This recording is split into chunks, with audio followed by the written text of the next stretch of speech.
Hi guys, Andy N, spoken label, back in the house on a Sunday evening. It's been really erratic up here these last couple of days because it's been fucking hot all last week. So up at 28, 29, 30 degrees in Manchester. And we've had heavy thunderstorms all last night, getting me and my wife Amanda awake for a good few hours.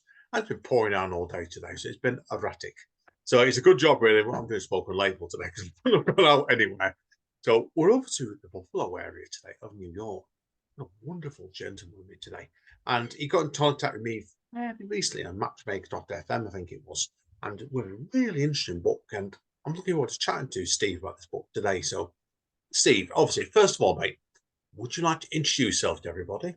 Obviously, tell me a little bit Sure. about yourself as a person, and we'll start from there, buddy. Perfect. Thank you. And thanks for having me on today. My name is Steve Eoannou, and I'm based in Buffalo, New York, as you said. I am a short story and novelist, and been doing this for a long time, but only fairly successful fairly recently. Usual case, that, I mate. Yeah, when I was in grad school in the mid 80s, that's when Jay McInerney and Bret Easton Ellis and Michael Chabon, all these American male writers are coming out with their first novels, and they're all under 30 or just around 30 years old. And I was 23 at the time, and I figured, well, that's going to be me. I'll have my first novel out by the time I'm 30. That was the plan. Yeah, and But it didn't then, happen. my 30th, yeah, not quite. I missed it by about 22 years, I think. Um, I didn't have my first book published until 2015, which was a short story collection called Muscle Cars. And then my first novel came out last year. So both my first books happened after I was 50 years old. And that's first novel was called Rook, based on the story of a bank robber here in town. And now this fall, my third book and my second novel, Yesteryear, will be out in October. So it's been a long road. So when I say thanks for having me on, I'm really happy to be here. Great stuff, mate. Great stuff. Now, we'll touch on your two books that I've not read, obviously, because we need to keep people up breaking on them, because we're going to Mhm. primarily talk about Yesteryear. Now, there is stuff I want to talk about with this book, because my father, people will find out, is a massive Lone Ranger fan. So, but I know we were very interested in this podcast when it gets released later in the year. Now, obviously, talk about Rook then, first of all, because Rook, like we yesteryear, there clearly was a lot of research done in that book. So was your layers of research in both of these books done very similar way then, was it? Well, I think I probably did more research with Yesteryear than Rook. Rook was based on the true story of a man named Al Nussbaum, who was uh, he grew up here in Buffalo, New York in the 1950s, married his high school sweetheart. They had their first child together. He was a small business owner, kind of an entrepreneur, and occasionally he would tell his wife he was going out of town for business. But Al's business was robbing banks, and he robbed about a half dozen of Like them. it. It was a good Oh, hobby. He robbed about a half sorry, mate. dozen of them before the FBI or his wife knew what he was up to. And I stumbled across Al's story one Sunday morning. There was an article in the local paper about him because his daughter, who was just an infant in my novel, and when all this happened with her dad, was trying to. He became a short story writer and novelist while he was in prison, and she was trying to do a Kickstarter campaign to gather funds to really self-publish her father's collected works.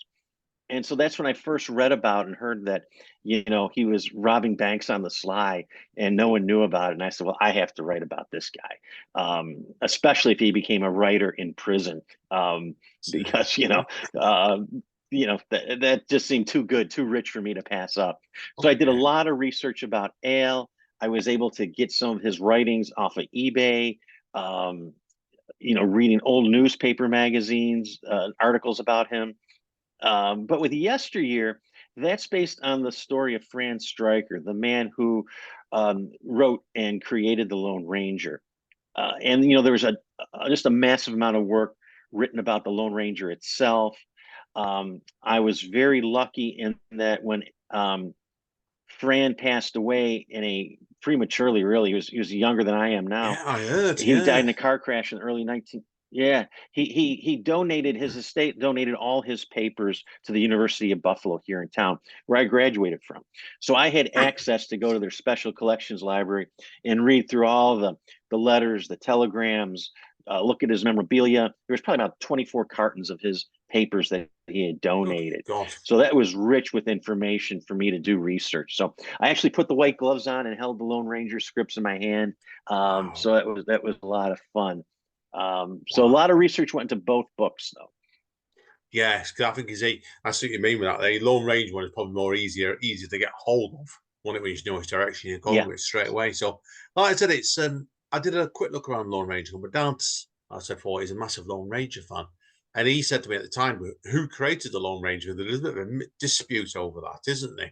So, and obviously there. you will know about that. So, yeah, just to clarify to people, then, obviously you stated of in your book that was the gentleman that created the Lone Ranger, but there was talk of somebody else did it as well, wasn't there? So it's not a straightforward story at all. That No, it's not. In fact, the way I got the idea to write this book, I was at a bar or a party, and somebody said to me, it came up that the man who wrote The Lone Ranger was from Buffalo, my hometown. And I said, no way. No, I mean, Buffalo is very good about promoting people who are from here. Um, I said, I would have heard about that. I'm a Buffalo-based writer. I would have known if Fran Stryker wrote The Lone Ranger. And they said, no, no, no, he wrote The Lone Ranger. And I looked it up, and sure enough, Fran wrote The Lone Ranger. He also wrote The Green Hornet, Sergeant Preston of the Yukon. And I never heard of this man. And so I did some more research, and I found out not only was he a Buffalo guy, but he was a neighborhood guy. He went to high school about 2 blocks from where I was living at the time. He wrote The Lone Ranger just up the street off of Elmwood Avenue, close to my house. And I never heard of him. And I think the reason why I never heard of him, or most people haven't heard from him, is because he didn't get the credit he deserved. Because what happened was, this was all, he wrote the Lone Ranger radio script during the Depression. So 1932, 1933, where the book takes place. And at the time, Fran was supporting about a dozen extended family members who had lost everything in the stock market crash.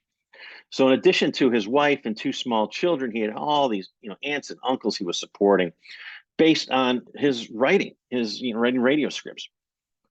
And to make extra money, he would send out, cold calling across the slush pile. He would send scripts to radio stations across the United States, offering them scripts for anywhere between $2 and $6 a script. And WXYZ in Detroit, Michigan, was buying Fran's scripts and broadcasting them on the air. So in those days of radio, they had, their own orchestras, they had their own yeah, actors in house, and they needed original material. So Fran was supplying 2 or 3 scripts a week to WXYZ in Detroit. And the owner of WXYZ is a man named George W. Trendle. He really likes Stryker's work. And so he sent him a telegram and said, hey, can you write a Western, and use all the cowboy hokum? That was the word he used, hokum, mass bank robber, 2-gun shootouts, girl tied to railroad tracks. oh Can you God, do all this? the really bad cliches here. Yeah, God, yeah, All the tropes. And Fran said, of course I can do this. So what he did is he went back to a script that he had written 2 years earlier for a series that had premiered in Buffalo and played in Buffalo, called Cover and Wagon Days. And he pulled out, for whatever reason, episode number 10. And he reworked that, got feedback from the folks at WXYZ, and created this new character called the Lone Ranger based on a script that he wrote 2 years earlier. And of course, it didn't become a hit right away, but it was very popular, and it was certainly on its way to becoming a hit. And Stryker was still selling them to Trendle for, like, I think he was up to $7 an episode of the Lone Ranger. And Trendle was a very smart businessman, and he knew the Ranger was going to take off. He had a gut feeling. And so he approached Stryker with a deal because he knew about his family situation and the financial strain Fran was under supporting all these extended family members. And he said, look, I'll offer you a deal. come to Detroit, work exclusively for WXYZ, and he offered him more money than Fran had ever made in his entire life. It was a very generous salary, but the condition was he had to sell the rights to the Lone Ranger for $10. Again, remember, he's selling individual scripts for $7 a pop, and now Trendle wants all the rights for $10. So Stryker agreed because he needed the money. He needed that guaranteed income to support his family.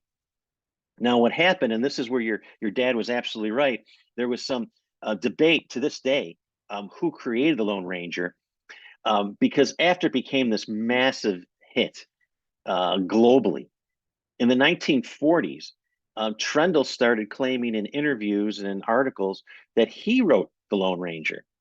And there was even a story circulating around that Stryker wasn't even brought in to work on the Ranger until after it had been on the air for a while, which was not true. And it was created by Trendle and writers at WXYZ. So Trendle kept repeating his version of the story until his death in the early 1970s. And it kind of took hold. And Stryker, I wouldn't say he got completely forgotten.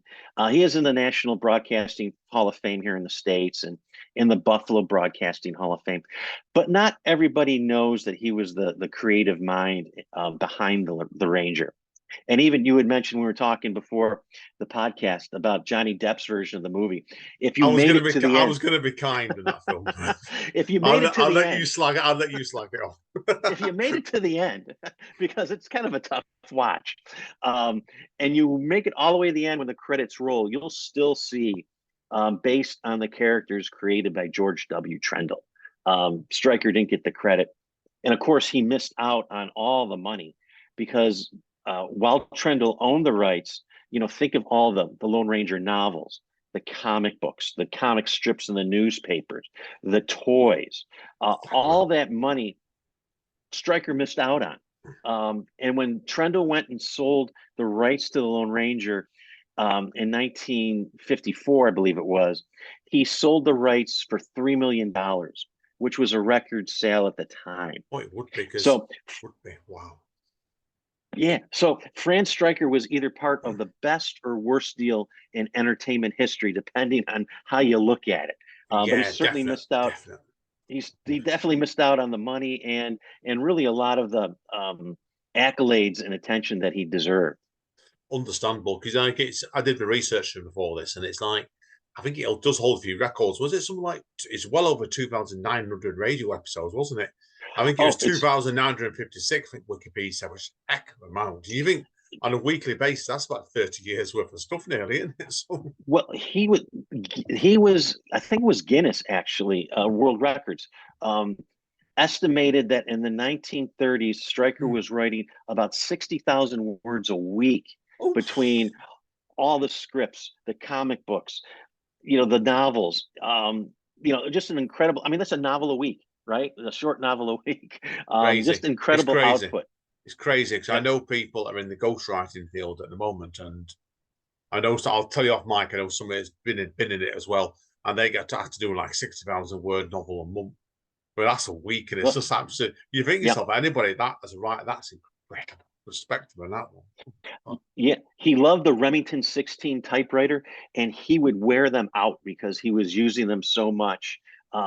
He would just go through them like that they were plastic, which of course they weren't back then. But he would just be pounding away. Yeah. Good God, yeah. Anyway, that's a fascinating story. Now, obviously, tell us about that. Obviously, with the book itself, and obviously because he clearly lived quite an interesting life, and you can people read what you can see this from it. Now, the one thing that struck me as really interesting in this book was, I've got to ask you, it was the gypsy curse that comes up in the book itself. I thought that was really interesting. So, where do you find out about that then? Well, Yesteryear is written much differently than Muscle Cars and Rook, the two previous books. Those books were very terse writing. Rook it's partly a crime novel, so the writing's very tight. The sentences are very clipped. And when I finished them, and I like both those books still, but I felt um, a little constrained creatively. I wanted to do something big, kind of along the lines of Bernard Malamud's The Natural, or Big Fish, or something just big. Shoeless Joe by W.P. Kinsella. And so The Natural and Shoeless Joe are both baseball novels. And so my mantra in my mind was swing for the fences, which meant to me no joke couldn't be written, no sentence couldn't be too long, nothing was forbidden, just allow myself all this creative freedom. And I wanted it to be funny, and I wanted it to be very rich in the language usage. So one day, in the early stages of the novel, there's a little bar here in Buffalo on the west side called the Gypsy Parlor, and it's decorated with vintage pictures of um, of gypsies. And I'm sitting there at the bar waiting for my buddy to show up, and I thought, why not put a curse in there? Why not? Why can't I put it in? Who's going to stop me? How else can you explain selling the Lone Ranger rights for $10 unless you were somehow cursed? So I put the curse in. The idea came to me at the bar. So I created that character, which I like very much, who never ages, and she owns a brothel. And I put her into Fran's story. So it's Yesteryear. I tell people it's part noir, it's part biographical fiction, it's part historical fiction, it's a comic novel, it's a lot of different things that's taking place between the covers. Yeah, no, it makes sense, and certainly like it. You think if I do another podcast called Cloaked in the Shadows with Amanda, my wife, and we discuss a lot of supernatural, paranormal fields, and it's certainly like that poor gentleman in question. He must have thought he must have been cursed when all that everything started kicking off. And you think about it, really, it'd be enough to drive me to the drink in those stages. I think he probably done the same. Oh, I mean, Yeah, his whole family could have taken a whole different, direction than, if things had worked out.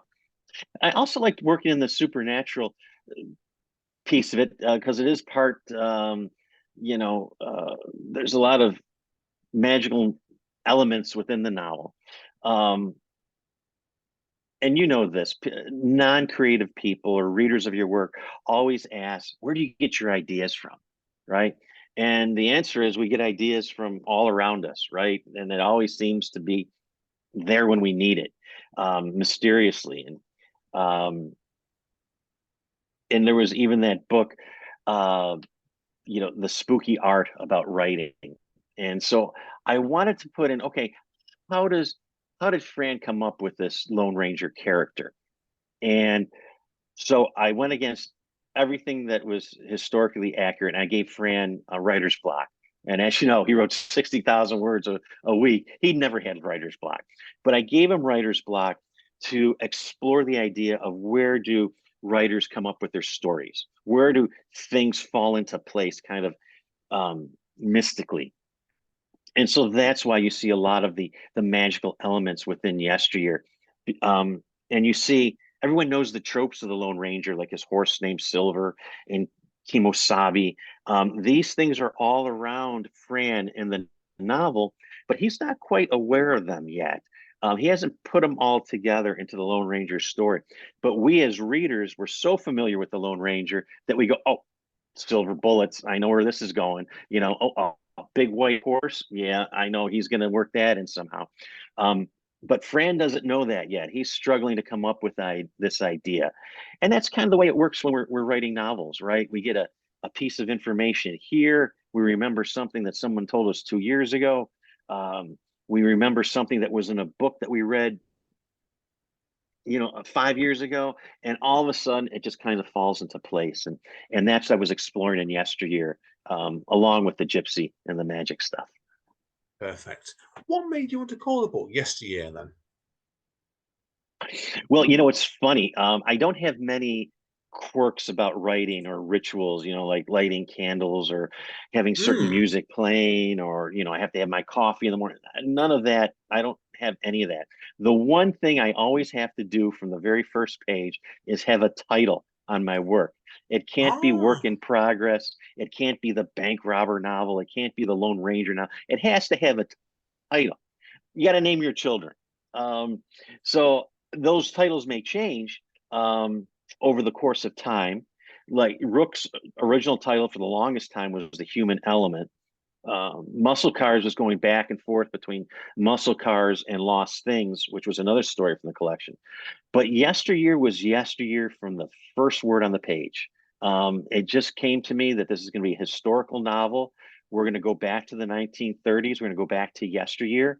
And of course, it's lifted right from the intro to the Lone Ranger radio and TV show too. Let us return now to those glorious days of yesteryear. So that was right from the get-go, that was the only title this book has ever had.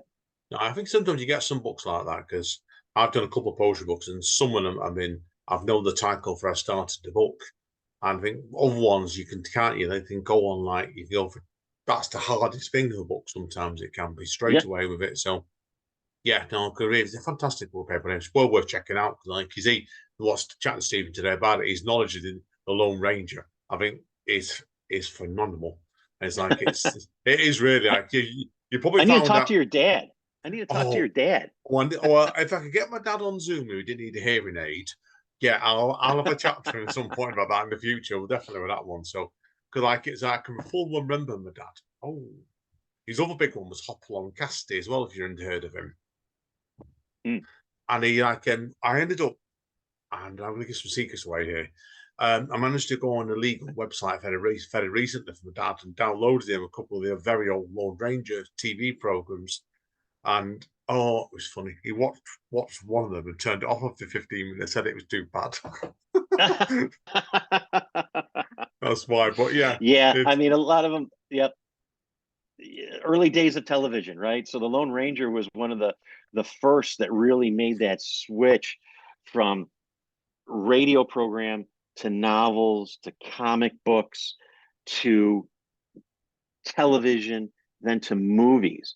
So it's really, this is the 90th anniversary of the Lone Ranger premiere on radio is this year. It's crazy. I think like people think something like Superman was the original one, or maybe Batman came a little bit after that, but Superman was 1938. Yeah, and you're right. It was not. I read report with 1933, the original Lone Ranger stuff. It's like, so that was one of the first ones that really was able to be successful in all mediums. Really until the Johnny Depp movie, which lost a ton of money. Yeah, I grew up reading a lot of the Edgar Rice Burroughs ones on the John Carter series, and then they did a pretty terrible John Carter film called Carter, didn't they? What, a few years later, that was just as bad as well. So yeah, but it goes sort of thing. You're trying to adapt them something. It's hard work. It's like you're trying to adapt something from source material that's 80 years ago, 80 years old, and how do you adapt and keep it relevant? So yeah, anyways, we're digressing anyway with that. So now, obviously, looking forward to yourself, like I said before to you, people are wondering if the book's not out till October. And I know already you've been doing a number of readings in preparation for this, and you've got quite a few coming up. So tell us about then how your experience has been in obviously with the readings and the bits and pieces you've done so far then. Do people get a feeling of it? Yeah, we decided, my publisher and I, the book is coming out by SFWP here in the States. And, we decided that because it's the 90th anniversary of the Lone Ranger, there might be a lot of media interest with a book like this. So let's start the marketing activity. Let's start the readings, the promotional stuff early on. And we did. I've been promoting Yesteryear most of this year so far, and the reaction has really been really warm. And I hear stories from people just like you said. My dad loved the Lone Ranger, or my grandfather. I remember my grandfather listening to it on the radio. So it's bringing back a lot of memories for people who are listening to it or listening to the readings for the first time. A lot of the folks here locally, they didn't know Fran Stryker was from Buffalo either. So they're excited about hearing Stryker's story, or at least my version of Stryker's story. So it's been a lot of hard work promoting a book, as you know, but it's been rewarding in some unexpected ways like that. Oh, I lost your audio, Andy. Yeah, I'm used to myself. I had a coffee in it. Yeah, it's, you can see from the readings on it, like it's you're touching on such a known topic. Like you said, in my case, my father, because I'm 51. Like it's like you're gonna get people that come on to my grandfather used to love this, and I used to go on about all the time and stuff like that. It's I think you probably learned a lot about yourself, haven't you? Really doing this level of publicity for like this, building up this sort of interest in the book and stuff like that. And it's fascinating. It really is a fascinating book. This so now, which is even more fascinating because I know obviously we'll go on to what you got coming up next anyway. Because I know you've got another book, haven't you, in mind for 2025 called After Pearl, which you've dropped hints to me already off camera. I think we should talk about this next, really, even though it's not out for a while yet. But first of all, then obviously Pearl's gonna be like a fiction book. So what's made you want to go from basically, well, kind of non-fiction into the fiction genre next time? Well, both Rook and Yesteryear are fiction. They're both novels. They're historical fiction, but and based on the life of true characters who truly live. Rook, or I'm sorry, After Pearl came about during the lockdown, and I call it my pandemic novel, even though it has absolutely nothing to do with the pandemic, except I started it about 2 weeks before the pandemic, and I finished it 2 years later after the lockdown. And we had talked that we were both able to write and produce during COVID, during the lockdown period. But I had a lot of friends, a lot of creative people, visual artists and writers who were not able to produce anything creatively during that time, just because it was such a scary time. It was so awful. There was so much stress that they just couldn't produce. I was the opposite. I put my blinders on and said, okay, I'm just going to escape into my own world that I'm going to create. And I'm going to create Buffalo in 1942 after Pearl Harbor. So After Pearl comes from that. And it's going to be pure escapism because this is what I need right now to get through this pandemic. We read to escape. I wrote to escape. And so I created a fictional character who is a alcoholic private investigator who has lost everything. He's lost his office. He's lost his secretary. He's working as a hotel detective here in town, which he thinks is like the worst job a private investigator can have. And he's also lost 5 days of his life because he went on a bender and he can't remember anything that's happened. And he wakes up on the floor of his hotel room and there's been a couple shots fired from his gun and he can't remember firing his gun. And the police want to talk to him about a missing singer. And so he needs to piece together the 5 days of his life that he has lost due to his alcoholism. So when I was writing this book, very much a noir type of book, I remember blogging saying, I don't know if this book will ever be published. I'm just writing it to get me through these days, these lockdown days.